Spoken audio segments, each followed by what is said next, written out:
Now let's begin. Derek Miller stood at the kitchen window of his modest suburban home, watching the October sun paint the trees in shades of amber and crimson. His son, 10-year-old Ethan, sat at the dining table behind him, swinging his legs beneath the chair as he worked through his math homework. The house was quiet except for the scratch of pencil on paper and the distant hum of traffic on Riverside Avenue. "Dad, what's 7 times 12 again?" Ethan asked. Derek turned from the window, a soft smile crossing his weathered face. At 42, he still carried the lean build of his younger years, though his dark hair now showed threads of silver at the temples. "What did we practice last week? Break it down." Ethan's brow furrowed in concentration, his green eyes, so much like his mother's, narrowing as he worked through the problem. Derek's chest tightened. 3 years had passed since Caroline's death, a sudden aneurysm that had stolen her from them without warning, but moments like these still caught him off guard. The resemblance was uncanny. 84, Ethan announced triumphantly. "That's my guy." Derek ruffled his son's sandy hair as the doorbell chimed. Through the frosted glass panel, he could make out the imposing silhouette of Evelyn Welch, his former mother-in-law. His jaw tightened.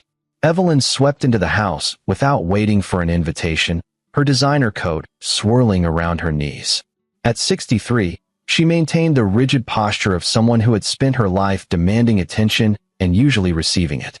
Her silver hair was pulled back in an immaculate bun, and her cold blue eyes surveyed Derek's living room with barely concealed disdain. "Ethan, darling," she said, her voice honey-sweet as she ignored Derek entirely. "Grandma has a wonderful surprise for you." Derek crossed his arms. "Evelyn, you could have called first. I'm here to see my grandson, not you." She turned her attention back to Ethan, who had abandoned his homework and stood uncertainly by the table. "How would you like to go camping this weekend? A real adventure in the mountains. I've organized a whole group trip." Ethan's eyes lit up. "Really? Can I, Dad?" Derek's instincts screamed caution. Since Caroline's death, Evelyn had become increasingly intrusive, constantly criticizing his parenting, making veiled comments about custody, suggesting that a proper home, with proper resources, would be better for Ethan. She'd even hired a lawyer to explore grandparents' rights, though nothing had come of it yet. "I don't think," Derek began. "Oh, don't be ridiculous," Evelyn cut him off, her smile hardening. "The boy spends all his time cooped up in this house. He needs fresh air, proper activities. My late husband and I used to take Caroline camping all the time. It's practically a family tradition." Derek worked as a freelance investigative journalist, a career that had taught him to read people, to spot the lies beneath polished surfaces. Everything about Evelyn Welch set off alarm bells. She was a woman who had inherited wealth from her late husband's pharmaceutical company and wielded it like a weapon, using money and social connections to manipulate everyone around her. She'd never approved of Derek, a working journalist without family money or social pedigree, and had made Caroline's last years difficult with her constant interference. "Please, Dad." Ethan's pleading voice cut through his thoughts. Derek looked at his son, saw the hope in those green eyes, and felt his resolve waver. Ethan had been through so much, losing his mother so young. Maybe Derek was being paranoid. Maybe Evelyn was genuinely trying to connect with her grandson. "Where exactly is this camping trip?" Derek asked. "Blackwood National Forest. I've rented a private campsite. Very exclusive. There will be several families from the country club, the Welches, the Shepherds. All very respectable people." Evelyn pulled out her phone, showing him an official-looking reservation confirmation. Derek studied the document. It appeared legitimate. "And you'll have cell service?" "Of course. Though the point is to unplug and enjoy nature." Evelyn's smile didn't reach her eyes. "We leave Friday afternoon and return Sunday evening. I'll have him back by 7. Every fiber of Derek's being told him to refuse, but Ethan was already bouncing on his toes with excitement, and Derek could see the judgment in Evelyn's eyes, the silent accusation. "You're keeping him isolated. You're not giving him a normal childhood. You're failing him just like you failed my daughter." "All right," Derek heard himself say, "but Ethan calls me every night." "Naturally." Evelyn's smile widened, triumphant. "I'll pick him up Friday at 3. After she left, Derek returned to the window, watching her BMW glide away down the street. Something felt wrong. Deeply, fundamentally wrong. But he had no concrete reason to refuse, Nothing beyond instinct and their mutual animosity. He pulled out his phone and called his closest friend, Jesse Coleman, a detective with the local police department. They'd grown up together in the same neighborhood, their friendship weathered by decades. "Derek, what's up?" Jesse's voice was warm, familiar. "I need a favor. Background check on Evelyn Welch. Deep as you can go without raising flags." There was a pause. "Your mother-in-law? What's going on?" Derek explained the camping trip, his concerns, the escalating tension since Caroline's death. Jesse listened, then said quietly, "I'll see what I can find. But Derek, if you're this worried, just say no." "I already said yes. Ethan's so excited, and Derek trailed off. "I don't want to be the paranoid father who sees threats everywhere." "You're not paranoid. You're careful. There's a difference." Jesse's tone grew serious. "I'll call you by Thursday with whatever I find." Derek hung up and returned to Ethan, who was now drawing pictures of tents and campfires in the margins of his homework. The boy was humming, happier than Derek had seen him in months. Maybe I'm wrong, Derek thought. Maybe this will be good for him. But the unease settled in his stomach like a stone, heavy and cold, and wouldn't leave. Friday afternoon arrived with unseasonable warmth, the October sun bright and deceptive. Derek helped Ethan pack his sleeping bag and camping gear, triple-checking the emergency whistle attached to his backpack, the flashlight, the first aid kit. "Dad, Grandma said they have everything." Ethan protested, though his smile remained. He was wearing his favorite hoodie, the blue one with the faded NASA logo. "Humor me." Derek zipped the backpack closed. "And remember, call me tonight. Even if it's just for a minute." "I will. Promise." When Evelyn arrived, she wasn't alone. A black SUV idled behind her BMW, and Derek recognized Priscilla Shepard, another country club matron, sitting in the driver's seat. Two other women occupied the back seats, their faces unfamiliar. "Ready, darling?" Evelyn asked Ethan, ignoring Derek's attempt at eye contact. Derek crouched to Ethan's level. "Have fun, buddy. Be safe. I love you." "Love you too, Dad." Ethan hugged him quickly, then bounded toward Evelyn's car. As Derek straightened, he caught Evelyn's expression, a fleeting look of something cold and calculating that vanished the moment she noticed him watching. She smiled, plastic and sharp. "We'll take excellent care of him," she said. Derek watched them drive away, Ethan waving from the back window until the cars turned the corner and disappeared.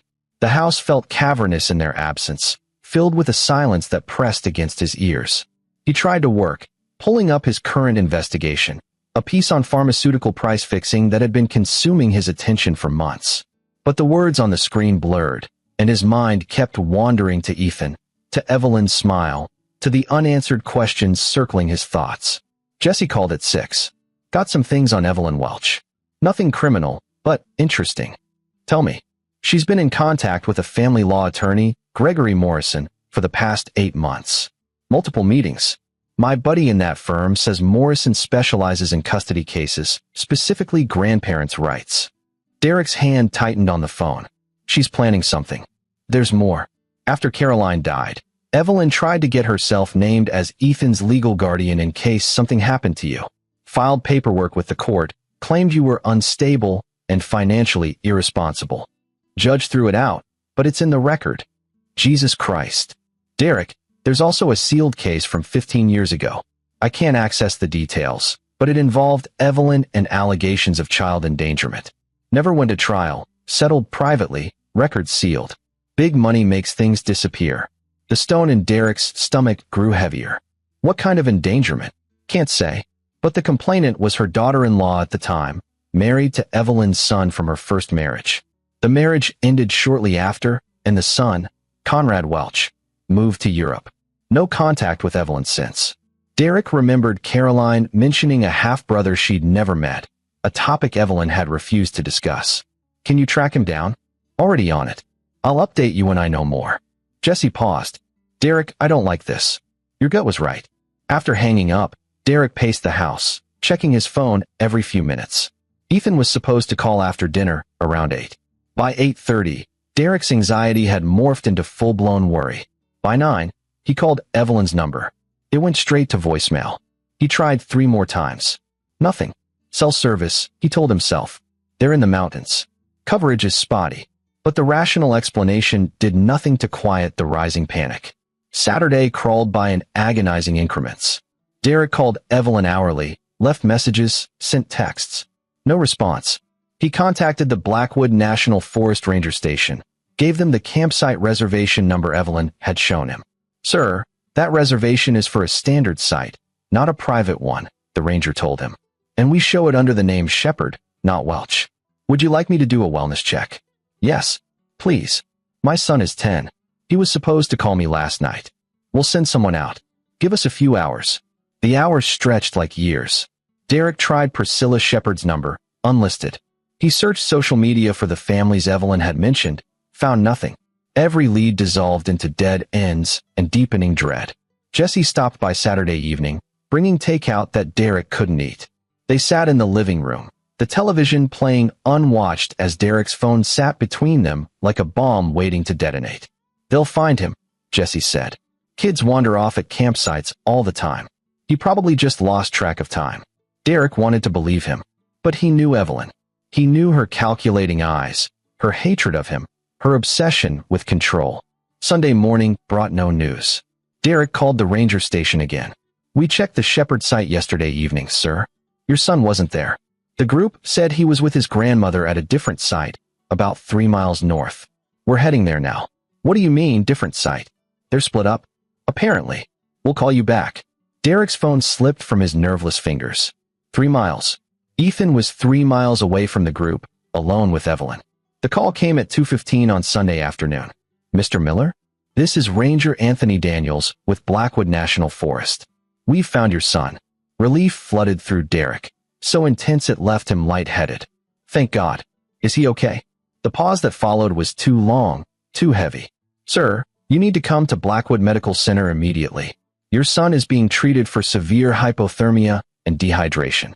We found him tied to a tree, approximately 3 miles from the main campsite. He'd been there for approximately 48 hours. The words didn't make sense. Derek heard them, but his brain couldn't process them, couldn't assemble them into coherent meaning. Tied. Tree. 48 hours. What? The word came out strangled. "Your son was restrained and left alone in the wilderness, Mr. Miller. We're filing a full report. The sheriff is en route." Derek's vision tunneled. "Where's my mother-in-law?" "We found her campsite 3 miles south. She's been there the whole time with her group. They all knew about your son's location." The ranger's voice hardened with barely suppressed anger.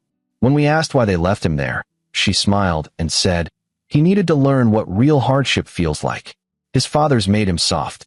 Derek stood in his living room, phone pressed to his ear, and felt something fundamental break inside him.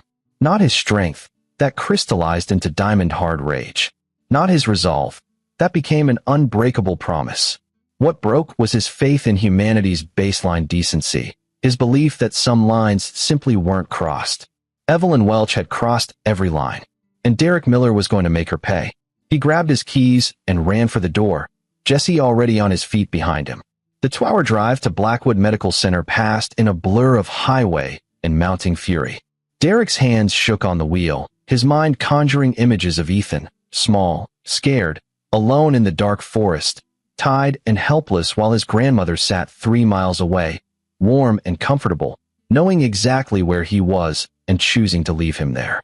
The hospital was a low building surrounded by pine trees.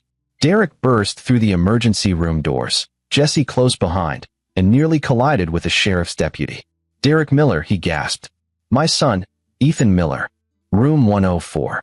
A nurse said, her face pale with sympathy. "He's stable."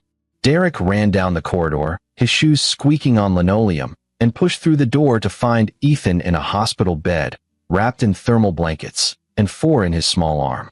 His son's face was red with windburn, his lips chapped and cracked, dark circles shadowing his eyes. But he was conscious, and when he saw Derek, he started to cry. "Dad!" Derek was at his side instantly, gathering him carefully into his arms, feeling the fragile trembling of his son's body. "I've got you. You're safe now. I've got you," she said. Ethan's voice cracked. "She said you didn't want me anymore, that you told her to teach me a lesson, that I was too soft, too weak, and you were ashamed." "No." Derek pulled back, cupping Ethan's face in his hands, forcing his son to meet his eyes. "Listen to me. None of that is true. Not one word. I love you more than anything in this world. I never said those things. I would never say those things.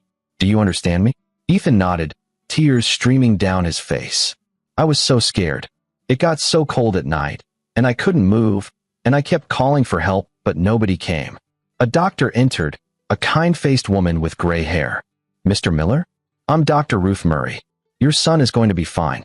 Mild hypothermia, dehydration, some rope burns on his wrists and ankles, but no permanent damage. We want to keep him overnight for observation. Whatever he needs. Derek couldn't let go of Ethan's hand. Whatever he needs. Dr. Murray's expression hardened. What happened to your son constitutes child abuse and endangerment. I've already filed a mandatory report. The sheriff will want your statement. Derek nodded, but his attention remained on Ethan.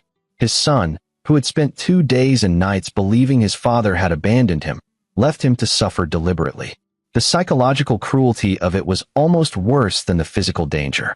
A heavy footsteps announced the arrival of Sheriff Glenn Bradshaw, a barrel-chested man in his 50s with steel-gray hair and eyes that had seen too much cruelty to be shocked anymore, but clearly were shocked now. Mr. Miller, I need to ask your son some questions when he's up to it. Not now, Derek said firmly. Tomorrow, when he's rested. The sheriff nodded. Fair enough, but I need to know, did you have any knowledge of or consent to what your mother-in-law did? None whatsoever. I thought Ethan was on a supervised camping trip with multiple families. I never would have agreed if I'd known. Derek's voice broke. He steadied himself. Where is she? Still at the campsite. We've detained her and the other adults present. 3 women, Priscilla Shepard, Maribel Lim, and Evelyn's sister, Lily Shields. They're all claiming they were following Evelyn's instructions, that it was meant to be character building. The sheriff's disgust was palpable. We're bringing them in for questioning. I want to press every charge possible. Child endangerment, reckless endangerment, false imprisonment, child abuse. We've got plenty to work with. And Mr. Miller? Off the record, the sheriff stepped closer, lowering his voice. In 30 years of law enforcement, I've seen a lot of evil. But leaving a child tied to a tree while you sit comfortable 3 miles away, knowing exactly where he is and choosing not to help, that's a special kind of cruel. Derek's jaw clenched. She's going to pay for this. She will. The law will make sure of that. The sheriff's expression suggested he understood Derek's rage, but was warning him away from vigilante justice. But Derek was already thinking beyond the law, because he knew people like Evelyn Welch. He'd investigated them, exposed them, watched them slip through legal cracks with expensive lawyers and sealed settlements. He knew that money and connections could soften even the harshest punishment. The law would do what it could, but Derek would do what the law couldn't. After the sheriff left, Jesse pulled Derek aside in the hallway. I know that look. Whatever you're thinking, be smart about it. I'm always smart, Derek said quietly. That's what makes me dangerous. He returned to Ethan's bedside, sat in the uncomfortable hospital chair, and held his son's hand while the boy finally fell into an exhausted sleep. And in the antiseptic quiet of that hospital room, Derek Miller began to plan his revenge. He thought about Evelyn's wealth, her social standing, her pride in her family name. He thought about the sealed case from 15 years ago, the estranged son in Europe, the web of secrets she'd used money to bury. Derek was an investigative journalist. Uncovering secrets was his profession. Destroying reputations was his specialty, and he'd never had a more deserving target. By the time dawn broke over the mountains, painting the hospital windows gold, Derek had the skeleton of a plan forming in his mind. It would take time, patience, and resources. It would require him to be smarter, more ruthless, and more thorough than he'd ever been. But Derek Miller was going to take Evelyn Welch apart piece by piece. And when he was done, she would have nothing, no money, no reputation, no freedom, and no one to blame but herself. The charges would be filed. The trial would proceed. Justice would run its course. But that was just the beginning. Derek's real revenge would be so much worse. Jesse returned Monday morning with coffee and news. Conrad Welch. Found him in Brussels. He's willing to talk. Says he's been waiting for someone to ask questions about his mother for 15 years. Derek looked at his sleeping son, then back at Jesse. Set up a call. I want to know everything. The conversation with Conrad Welch took place that evening, after Ethan had been discharged and was resting at home under the watchful eye of Derek's neighbor, a retired nurse named Karen O'Connor, who'd been horrified by what happened and immediately volunteered to help. Conrad's face appeared on Derek's laptop screen. A man in his early 50s with Evelyn's sharp features but kinder eyes. He sat in what looked like a modern European apartment, afternoon light streaming through the windows behind him. "Mr. Miller," Conrad said, his accent carrying traces of British English. "Jesse told me what happened to your son. I'm deeply sorry and completely unsurprised. Your mother tried to have something similar happen before?" Derek asked, his recorder running. Conrad's expression darkened. "Not exactly the same, but close enough. My ex-wife, Gail McGee, we were married for 6 years before it fell apart. We had a daughter, Sophie. She was 4 when Gail caught my mother." He paused, his jaw working. "My mother took Sophie to a shopping mall, supposedly for ice cream and a movie.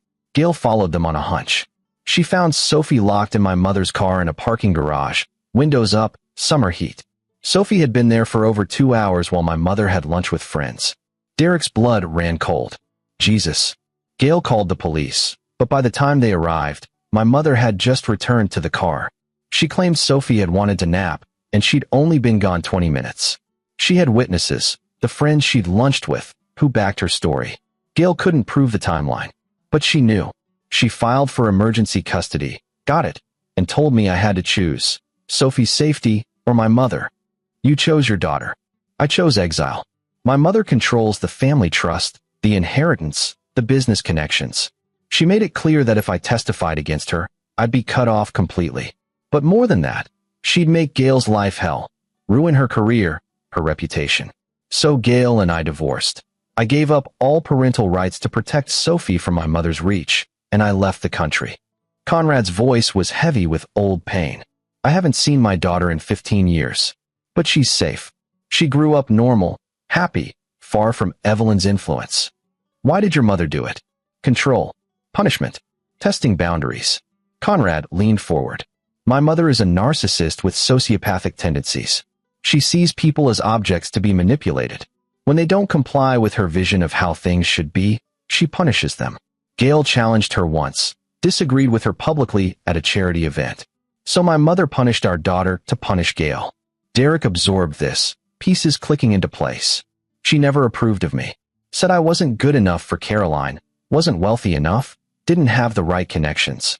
Then Caroline died, and you became the sole barrier between Evelyn and Ethan."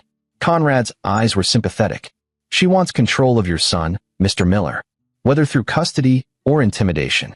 What she did was designed to break you, to prove you couldn't protect him, to create a narrative where she's the only one capable of providing proper care. She miscalculated. Badly. My mother's arrogance is her weakness. She believes her money makes her untouchable." Conrad paused. "I've spent 15 years building a life away from her toxicity.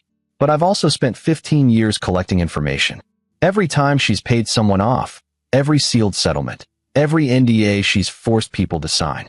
I have names, dates, amounts. I have testimony from people she's destroyed who would love to see her face consequences." Derek's pulse quickened. "You'd be willing to share that information? On one condition. You destroy her completely. Not just criminal charges, those she can weather with her lawyers. I mean, you take away everything that matters to her. The money, the reputation, the social standing. You make sure she can never hurt another child." "That's exactly what I intend to do." Conrad smiled grimly. "Then we have a deal. I'll send you everything I have.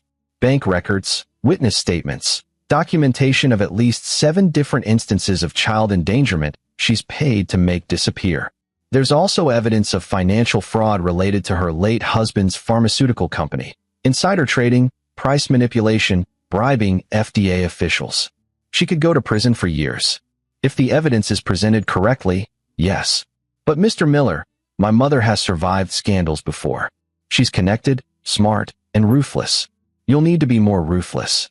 Derek thought of Ethan's tear-stained face, his small voice saying she told me you didn't want me anymore, and felt his resolve harden into something unbreakable. "I'm an investigative journalist," Derek said quietly. "I've taken down corrupt politicians, exposed corporate fraud, and ruined criminal enterprises. Your mother is just another monster who thought she was above consequences. And I'm very good at proving monsters wrong." Over the next week, Conrad's files arrived, gigabytes of documents, recordings, financial records. Derek spread them across his dining room table, his home office, his laptop screens. Jesse helped where he could, running background checks, verifying information, connecting dots. The picture that emerged was staggering. Evelyn Welch hadn't just endangered children, though there were at least 8 documented instances Conrad had uncovered, each one settled privately with massive payouts and ironclad NDAs. She'd also embezzled millions from her late husband's pharmaceutical company before selling it, manipulated stock prices, bribed federal officials to fast-track dangerous drugs, and destroyed the careers of anyone who challenged her. She was a monster wearing a country club smile, and Derek was going to rip off the mask. But criminal charges alone wouldn't be enough. Evelyn would hire the best lawyers money could buy, drag out trials for years, potentially walk away with minimal consequences. Derek needed something more devastating, more permanent. He needed to destroy her where it would hurt most: her pride, her reputation, and her money. The plan crystallized over sleepless nights and endless pots of coffee. It was complex, multi-layered, and would require perfect timing. But if it worked, Evelyn Welch would lose everything. Step 1 was already in motion. The criminal charges for child endangerment were filed, Evelyn was arrested and released on bail, and the preliminary hearing was set for 6 weeks away. The local media had picked up the story: wealthy socialite accused of leaving grandson tied to tree, and the coverage was uniformly damning. But Derek wanted more than local scandal. He wanted national attention, the kind that would make Evelyn's name synonymous with cruelty. He reached out to Lorenzo Conrad, a producer at a major news network he'd worked with before. Lorenzo owed Derek a favor after Derek's investigation into pharmaceutical fraud had given the network an Emmy-winning exposé. "Derek, I heard about your son. I'm so sorry. What can I do? I've got a story for you. Bigger than one incident. Multi-generational pattern of child abuse, financial crimes, corruption, all centered on one very wealthy, very connected woman who's been buying her way out of consequences for decades." Lorenzo was quiet for a moment. "You have evidence?" "Ironclad. Multiple witnesses willing to go on camera now that criminal charges are filed. Financial documents. A whole paper trail of destroyed lives and sealed settlements. Send me everything. If it's as big as you say, we'll run it prime time. National exposure. One more thing," Derek said. "I want to be the one who interviews her. On camera." Lorenzo laughed. "Derek, you're the victim's father. That's a massive conflict of interest." "Exactly. Which is why it'll be compelling television. The father confronting the grandmother who tortured his child. You can't buy that kind of emotion. And I promise you, I'll keep it professional. You're going to eviscerate her on national TV. I'm going to give her enough rope to hang herself. All I need is the platform." Lorenzo agreed. The interview was scheduled for 3 weeks away, enough time for Derek to prepare, for the story to gain traction, and for Evelyn's lawyers to agree to the sit-down, thinking they could control the narrative. They were wrong. While Derek worked on the public destruction, Jesse was helping with the legal angles. The charges against Evelyn, Priscilla Shepard, Maribel Lim, and Lily Shields were serious, but the prosecution needed Ethan's testimony. The boy had nightmares every night, waking up screaming, convinced he was still tied to the tree. Dr. Ruth Murray recommended a child psychologist, Cara Clay, who specialized in trauma. Ethan began twice-weekly sessions, slowly processing what had happened to him.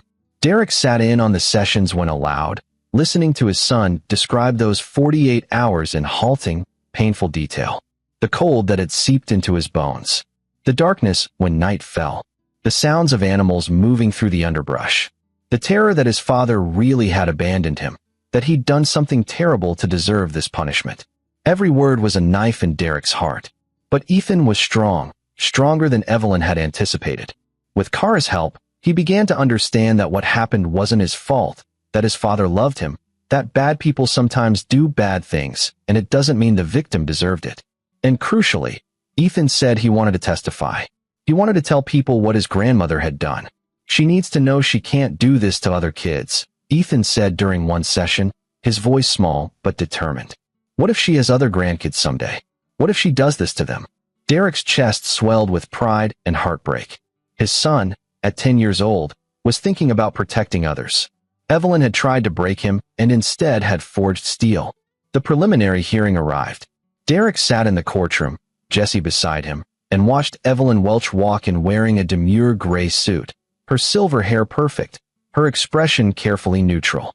Her lawyer, a shark named Herbert Gregg from one of the state's most expensive firms, oozed confidence. The prosecution laid out the basics.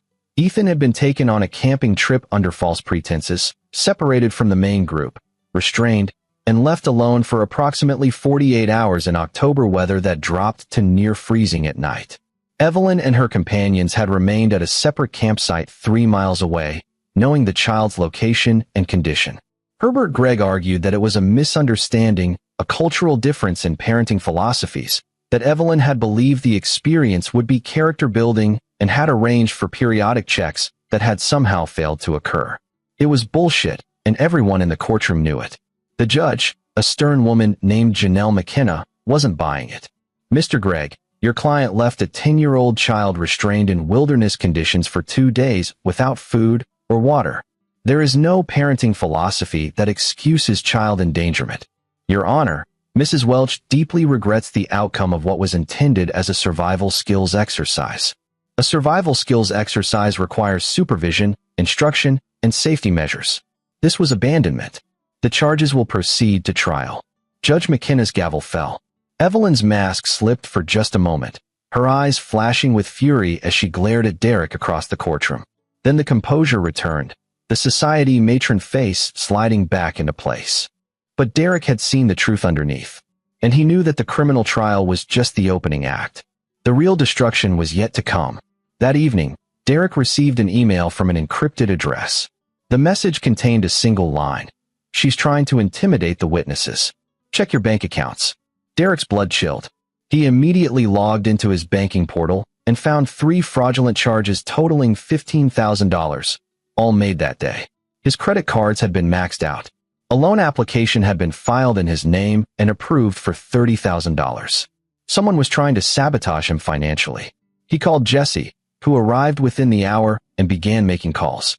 By midnight, they'd traced the fraud to a series of identity theft attempts originating from an IP address registered to a private investigation firm that, surprise, had received a $50,000 payment from Evelyn Welch 3 days prior. "She's trying to make you look financially unstable," Jesse said grimly. "Probably building a case for custody, arguing you can't provide for Ethan. Can we prove it was her?" "Working on it. But Derek, this is just the beginning. She's going to come at you with everything she has." Derek had expected this. People like Evelyn didn't surrender quietly. "Let her try? I've got something she doesn't." "What's that?" "The truth. And an audience of millions who are about to hear it." The network interview was scheduled for the following week. Derek spent every available moment preparing, reviewing Conrad's files, rehearsing questions, anticipating Evelyn's deflections. Lorenzo had assembled a team of producers and fact-checkers, verifying every piece of evidence, preparing graphics, and supporting documentation. The night before the interview, Ethan couldn't sleep. Derek found him at midnight, sitting in the kitchen with a glass of water, staring at nothing. "Can't shut your brain off?" Derek asked gently. Ethan shook his head. "What if people don't believe us? What if they think Grandma was right, that I needed to be tougher?" Derek sat beside his son, choosing his words carefully. "Ethan, what happened to you was wrong. Not because you're weak. You're one of the strongest people I know. It was wrong because no child should be treated that way, period. And people will believe us because we're telling the truth. The truth is powerful. Are you scared? About tomorrow?" Derek considered lying, then decided against it. "A little, but I'm more angry than scared. And I'm going to use that anger to make sure your grandmother never hurts anyone again." Ethan was quiet for a long moment. Then, "I'm angry too. Is that okay?" "It's more than okay. It's healthy. You have every right to be angry." Derek pulled his son close.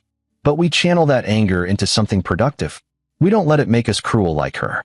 We use it to protect others, to seek justice, to make things right." "Dad." "Yeah, buddy. When this is over, can we go camping? Like, real camping? Just us." Derek's throat tightened. "Absolutely. Anywhere you want. Somewhere warm," Ethan said with a small smile. "Really, really warm." They sat together in the quiet kitchen, father and son, survivors preparing for battle. And Derek made a silent promise. By the time he was finished, Evelyn Welch would wish she'd never learned his son's name. The interview was filmed in a neutral studio, 3 cameras, professional lighting. Evelyn arrived with Herbert, Greg, and a publicist, all of them radiating confidence. She'd clearly been media trained, her posture perfect, her expression carefully calibrated to project dignity and concern. Derek waited in a separate room, watching the monitors as Lorenzo did the preliminary interview with Evelyn, establishing the basic facts, giving her space to present her version of events. "I love my grandson deeply," Evelyn said, her voice quavering just enough to suggest emotion. "What happened was a terrible misunderstanding. I was trying to give Ethan experiences his father couldn't provide, outdoor skills, resilience, the kind of character-building activities my late husband and I valued. I deeply regret that the execution fell short of my intentions. Mrs. Welch, your grandson was tied to a tree for 48 hours in near-freezing temperatures. How is that character building? The restraints were meant to be temporary, to simulate a survival scenario where he'd have to problem-solve his way free. But there was a miscommunication with my companions about the monitoring schedule. No one checked on him as frequently as planned. It was a masterful deflection, Derek had to admit. She was painting herself as a well-meaning grandmother whose plan had gone awry, not as a sadist who deliberately tortured a child. Time for Derek to enter. He walked onto the set, and Evelyn's composure flickered when she saw him. She'd expected a soft interview, a chance to control the narrative. Instead, she was facing the father whose child she'd brutalized, and the cameras were rolling. "Mr. Miller, thank you for joining us," Lorenzo said. "Mrs. Welch has just explained that what happened to your son was an unfortunate miscommunication. What's your response?" Derek looked directly at Evelyn, his expression calm, but his eyes hard as diamonds. "It wasn't a miscommunication. It was deliberate child abuse. And the evidence proves it." Herbert Gregg started to object, but Lorenzo cut him off. "We'll let Mr. Miller present his evidence." Derek laid out the case methodically, like the journalist he was. He presented the timeline. Evelyn and her group had arrived at the forest Friday afternoon, set up 2 separate camps 3 miles apart, and taken Ethan to the isolated location. They'd tied him to a tree using professional-grade restraints, not ropes that could be problem-solved, and left him without food, water, or shelter. The ranger's report confirms that your group visited the camp where Ethan was located only once, Saturday morning, to verify he was still restrained. Then you returned to your comfortable camp and spent the rest of the weekend socializing while my 10-year-old son suffered in the cold. Evelyn's mask was cracking. "That's not. We were going to retrieve him Sunday morning. But you didn't. The Rangers found him Sunday afternoon. You would have left him there indefinitely if they hadn't intervened." "This is character assassination," Herbert Gregg sputtered. "No," Derek said quietly. "This is the truth. And there's more." He pulled out Conrad's files, the documentation of Evelyn's previous incidents of child endangerment. He named names, showed sealed settlement agreements, presented testimony from witnesses who were finally willing to speak now that they weren't alone. The woman whose daughter Evelyn had locked in a hot car. The grandfather whose grandson Evelyn had accidentally left at a rest stop 200 miles from home. The family she'd paid off, the lawyers she'd bribed, the pattern of cruelty stretching back decades. Evelyn's face had gone white, then red. "Those settlements were confidential." "Were," Derek agreed. "But several of your victims have decided that protecting other children is more important than your NDAs. They're prepared to testify. This is slander. My attorney will." "Your attorney can't stop the truth, Mrs. Welch. And the truth is that you're a child abuser who's used your wealth to avoid consequences. But that ends now." The interview ran for 90 minutes. By the end, Evelyn was visibly shaking, her composure shattered, her publicist frantically trying to get Lorenzo to stop filming. But the cameras kept rolling, capturing every moment of her unraveling. When it aired 3 days later, the response was volcanic. Social media exploded with hashtags. Hashtag Justice for Ethan. Hashtag Welch Accountability. The story went national, then international. News outlets picked it up, op-eds were written, child safety advocates rallied. Evelyn Welch became the most hated woman in America overnight. But Derek wasn't done. While the public fury built, he was working the financial angle with Conrad's help. They discovered that Evelyn's wealth wasn't as secure as she believed. Most of it was tied up in a family trust established by her late husband, with specific stipulations about the beneficiaries and the trust's dissolution in cases of criminal conviction. If Evelyn was convicted of child endangerment, the trust would automatically dissolve, distributing the assets to the other beneficiaries, primarily Conrad, as the eldest child, and a series of charities. Evelyn would lose everything. Derek also uncovered her pharmaceutical fraud, the bribe she'd paid to FDA officials to fast-track dangerous drugs. He passed that information to federal prosecutors, who opened an investigation. The insider trading charges followed. Each revelation was another nail in the coffin of Evelyn's reputation and fortune. Her country club membership was revoked. Her friends abandoned her. The charities she'd chaired removed her from their boards. Society columns that had once fawned over her now vilified her. Evelyn Welch was being erased from polite society, and Derek was orchestrating every step. The criminal trial began 8 weeks after Ethan's rescue. The prosecution's case was overwhelming. They had the Ranger's testimony, the medical reports, Ethan's statement, and the testimony of the other women who'd been present, Priscilla, Maribel, and Lily, all of whom had taken plea deals and agreed to testify against Evelyn in exchange for reduced sentences. Ethan took the stand on day 4, small and brave in his button-up shirt and slacks, and told the jury exactly what had happened. He didn't cry, didn't falter. He looked directly at Evelyn while he described the cold, the fear, the certainty that he'd been abandoned. "She told me my dad didn't love me anymore," Ethan said clearly. "She said I deserved to be left there because I was weak. But I knew she was lying. My dad would never abandon me." Derek watched from the gallery, his hands clenched so tight his knuckles were white. Jesse sat beside him, a steadying presence. When it was the defense's turn, Herbert Gregg tried to paint Evelyn as a misunderstood matriarch whose good intentions had been twisted by circumstances. But the evidence was insurmountable, and the jury wasn't buying it. Deliberations lasted 6 hours. The verdict, guilty on all counts. Evelyn Welch stood as the judge read the sentence. 8 years in state prison, to be followed by 10 years of supervised probation. She would never be allowed unsupervised contact with minors again. The family trust dissolution was automatic, stripping her of her wealth. But even that wasn't the end. 2 weeks later, federal charges were filed for the pharmaceutical fraud. The insider trading case followed. By the time all the legal machinery finished grinding, Evelyn Welch was facing an additional 15 years in federal prison and millions in fines. She would die in prison, penniless and forgotten. Derek stood outside the courthouse after the final sentencing, Ethan beside him, Jesse and Conrad Welch, who'd flown in from Brussels for the occasion, flanking them.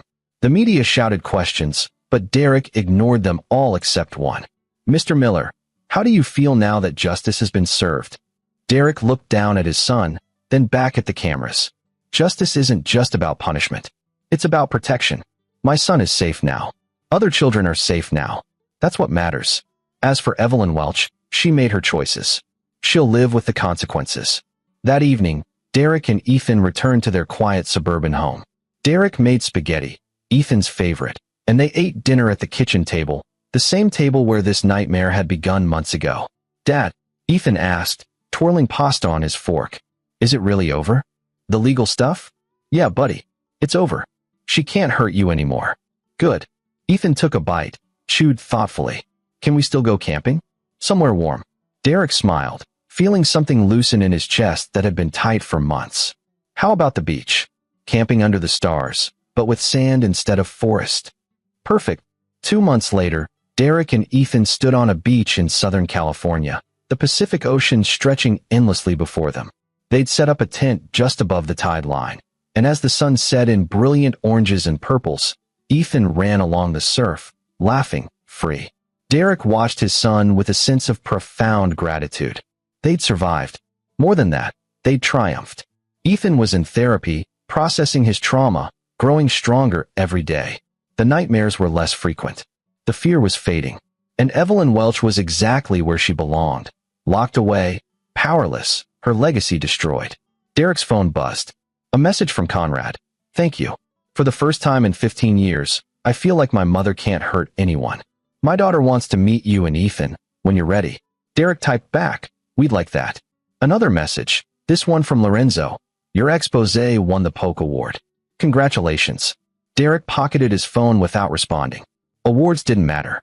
Justice mattered. Protection mattered. ensuring that monsters like Evelyn Welch faced consequences mattered. "Dad, come here," Ethan called, pointing at something in a tide pool. Derek jogged over, crouching beside his son to examine a starfish clinging to a rock. Ethan's face was bright with wonder, all traces of the scared, traumatized boy in the hospital bed replaced by this joy, this resilience, this strength. "You know what's cool?" Ethan said, carefully touching the starfish. "They can regenerate. If they lose an arm, they grow it back." "Pretty impressive," Derek agreed. "Kind of like us, huh? We got hurt, but we're growing back stronger." Derek pulled his son into a hug, this brilliant, brave kid who'd endured hell and come out the other side still believing in wonder. "Yeah, buddy, exactly like us."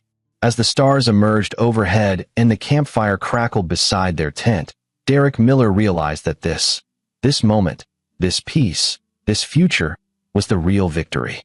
Evelyn had tried to destroy them and had instead forged them into something unbreakable. They'd survived. They'd healed. They'd won. And somewhere in a prison cell hundreds of miles away, Evelyn Welch sat alone in the dark, stripped of everything she'd valued, finally facing the consequences of her cruelty. Justice, Derek thought, didn't always look like courtrooms and sentences. Sometimes justice looked like a father and son camping on a beach, laughing under the stars, building a future the monsters had tried to steal. Sometimes justice was simply refusing to be broken. And in that refusal, in that resilience, lay the ultimate revenge. Living well, loving fiercely, and teaching the next generation that kindness, not cruelty, was true strength. Derek Miller had taken his revenge. But more importantly, he'd protected his son, exposed a predator, and ensured no other child would suffer at Evelyn Welch's hands. That was worth more than any punishment. That was everything. This is where our story comes to an end. Share your thoughts in the comments section. Thanks for your time. If you enjoy this story, please subscribe to this channel. Click on the video you see on the screen, and I will see you there.